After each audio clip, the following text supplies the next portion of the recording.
محبت دینے لگے جو اللہ کا حق ہے، جس نے پیدا کیا ہے۔ دیکھیں، میری اولاد ہے تو میری اولاد کسی کو تعظیم دے تو میں اس کو گوارا کروں گا، آپ کی اولاد تعظیم دے گوارا کریں گے، لیکن باپ والی تعظیم کسی کو دے تو وہ تو آپ گوارا نہیں کریں گے، میں بھی گوارا نہیں کروں گا، چونکہ یہ تو اللہ نے مجھے اور آپ کو اعزاز دیا ہے نا۔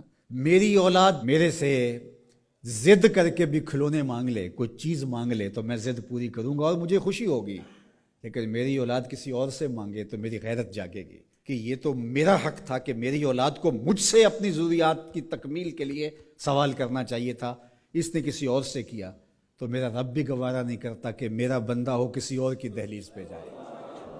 کہا تمہارے جوتے کا تسمہ بھی ٹوٹ جائے تو اپنے رب سے مانگو، وہ تمہیں دینے والا ہے، تمہاری ضرورتوں کی تکمیل کرنے والا ہے، یہ تمہارا رب گوارا نہیں کرتا۔ اللہ اکبر۔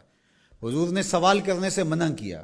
حضرت ابو بکر صدیق رضی اللہ تعالی عنہ سواری پہ بیٹھے تو ہاتھ سے کوڑا گر گیا، تو آپ گھوڑا کھڑا کیا، نیچے اترے، کوڑا اٹھایا، پھر بیٹھے، تو کسی نے کہا کہ یہ آپ فرما دیتے، ہم پکڑ کے آپ کے ہاتھ میں دے دیتے۔ کہا حضور نے سوال کرنے سے منع کیا۔ یہ ہیں وہ لوگ جو عمل کرنے والے ہیں، اور ہم تو باتیں کرنے والے ہیں۔ والذین آمنوا اشد حبا للہ، اور جو اہل ایمان ہیں وہ اللہ کو ٹوٹ کے چاہتے ہیں، شدید، بلکہ شدید سے آگے اشد ہے لفظ، یہ طلبہ جانتے، اس میں تفضیل ہے۔ جو اہل ایمان ہیں وہ اللہ سے ٹوٹ کر محبت کرتے ہیں، محبت کی جو آخری حد ہے، اور یہاں محبت میں اشد کا لفظ کہہ لیے، دوسرے لفظوں میں اس کو عشق کہہ سکتے ہیں۔ جو اہل ایمان ہے وہ رب سے عشق کرتے ہیں، وہ رب سے ٹوٹ کر محبت کرتے ہیں۔ اشد حب للہ، شدید محبت نہیں، اشد محبت۔ اشد محبت سے آگے تو کوئی درجہ ہی نہیں ہے، تو وہ کتنی محبت کرتے ہیں، تبھی تو جانیں وار دیتے ہیں اس کے نام پہ، اس کے حکم پہ گردنیں کٹواتے ہیں۔ یہ ہے شدید محبت کا روپ۔ اس کا حکم ہوا جیسا ہوا۔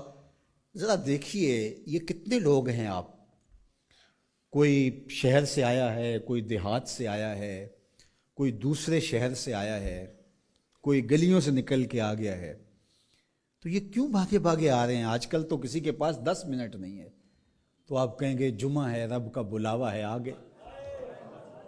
یہاں میں چاہوں تو 1 گھنٹہ گفتگو کروں، آدھا کروں، آپ بیٹھے رہیں گے، پھر چلے جائیں گے۔ ابھی گھر جا کے کمر سیدھی نہیں ہوگی تو پھر مسجد سے بلاوا آئے گا، آپ پھر بھاگے چلے آئیں گے۔ تو وہ مالک اس محبت کی لاج رکھنے والا ہے۔ یار اللہ سے محبت بہت بڑی دولت ہے، آج اللہ سے محبت ہم بھول گئے ہیں۔